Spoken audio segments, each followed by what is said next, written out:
Hey, what's up? Lightboltjoe here. Today we're going to discuss the 2018 horror sequel film Leprechaun Returns, starring Taylor Spratler. Mark Holton is back playing the character of Ozzy. So this is now Taylor plays a character called Lila, and Lila is the daughter of Tori Redding. And who was played by Jennifer Aniston back in the '93 film.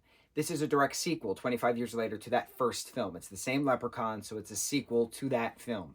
And the questions were, what happened with Ozzy that he ate the coin, and then they shot the four-leaf clover down his throat. F you Lucky Charms, he explodes, goes down the well, they set the well on fire. The end, right? In the second film, we're then taught that iron can be dangerous. The third film, we're taught that the gold can kill the leprechaun. So the lore changed in each film. And so here we are on the eighth film, and this is the last one they've made so far. Of course, there's going to be another one at some point. And Warwick Davis is not back as the leprechaun in this project.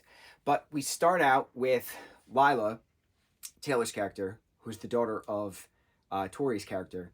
And so she is at a bus stop in North Dakota, and she's trying to get to the sorority house, which is what the house was. So the old O'Grady house, which then became the Redding house, which has been abandoned since then, basically, was bought by this college, by this university, and it's being made into this sorority house. So Taylor's character of Lila is a part of this now sorority, and she's going to this eco-friendly sorority to fix it up, and it happened to be where her mom lived and fought this monster, and her mom went crazy, convinced that some monster was going to get her, and then eventually got cancer and passed away a year before.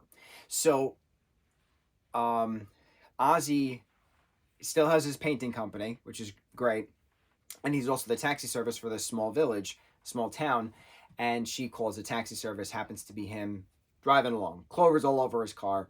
So he says, you look so familiar, and then he places it, and then, they have the conversation that he was friends with her mom, and, they fought this monster and stuff. Well, they don't actually say that, but then his ghost tells her that at some point moving forward. So then how does the leprechaun come back, right?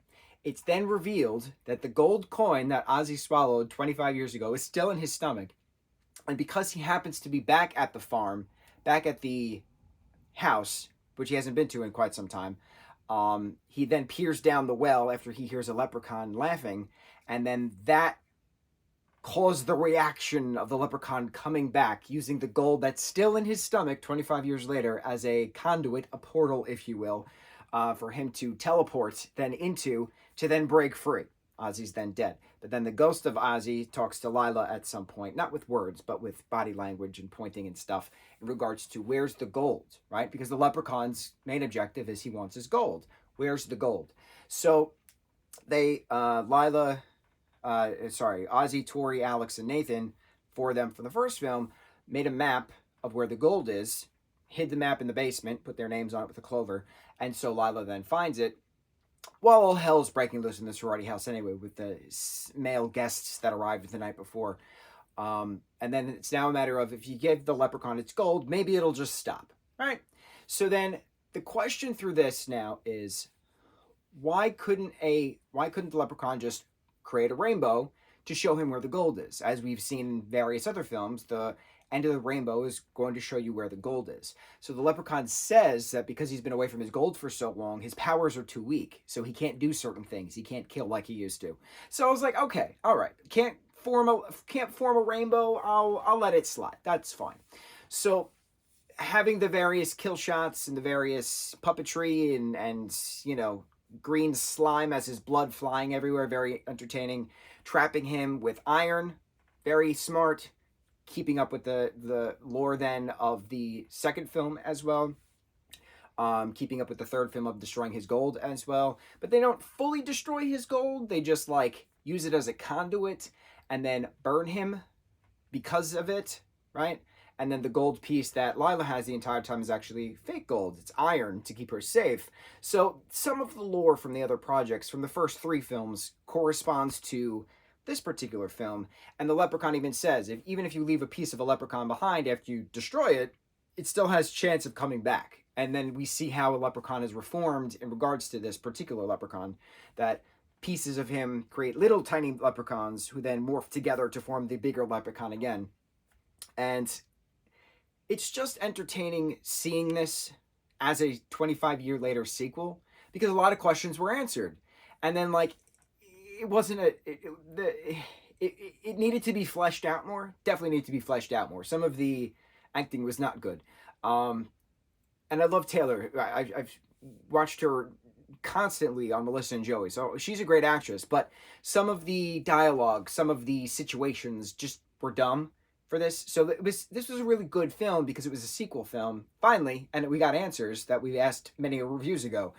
But it wasn't a great film. So, you win some, you lose some. What I really like about this is that the two girls, the two final girls, if you will, win, right? So they blow him up once, he reforms, they blow him up again. He then reforms later on after they leave and burn the house down. So there's no more house.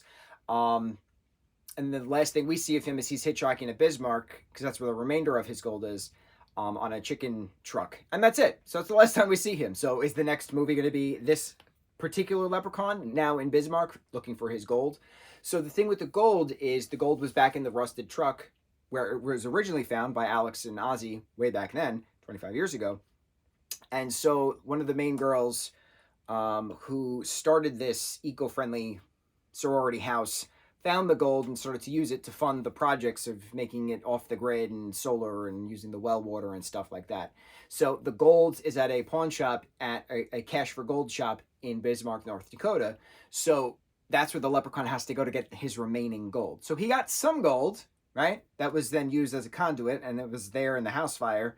And then obviously he's going to go to Bismarck to get the rest of it. And then the girls are going to live their lives, and, you know, everyone lives happily ever after the end. But I really enjoyed how we finally got answers. One of my first questions in the very first review is, if Ozzy ate the gold, what happens next?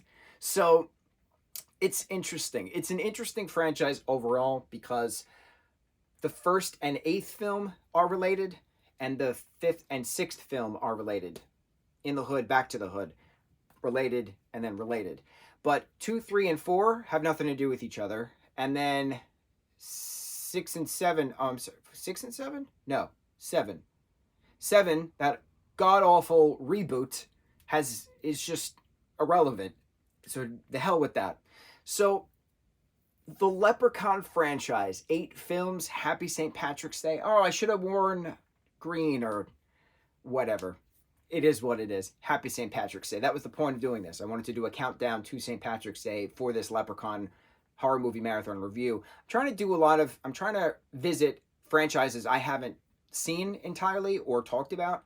So that's on my list. Eventually, throughout 2024, we're going to talk about the Texas Chainsaw Massacre. We're going to talk about the Halloween franchise with Michael Myers. I think I only talked about the 2018 remake, but we're going to start from the top because there's different timelines and all that stuff. And there's different timelines in regards to the Texas Chainsaw Massacre franchise. And there's obviously different timelines within regards to this. The only aspect of multiverse is the 7th film has absolutely nothing to do with the other leprechauns in 1 through 6 and 8. Because it's all the same leprechaun lore-ish. It's changed a bit, but it's the same, like, comedic kind of leprechaun. And then the 7th is just irrelevant. And then the 8th, he brings back some humor to it. I thought this was a good sequel. It's a legacy sequel, right? It's just not great. Some things needed to be fleshed out, like I said. But otherwise, we did it. 8 Leprechaun films. I'm really interested now in finding a Warwick Davis Leprechaun prop specifically put out for the St. Patty's Day season. And the second film, I think, is the only one that actually took place on St. Patrick's Day, now that we're talking about it. Yeah, the other ones just took place at another time. So I would like to see a Leprechaun film taking place on Halloween, on Christmas. That'd be entertaining. There was a ho, ho, ho kind of laughter at some point through various scenes. But it'd be interesting to see the Leprechaun on different holidays. And I would love to see Warwick back. He's a great talent. And he was missed, obviously, for this 8th film. He did turn it down. But I thought it was a nice continuation of the story. Answers were given. And what happens next?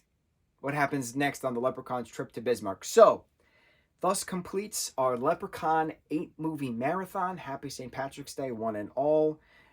Luck of the Irish. On to the next review. Mahalo.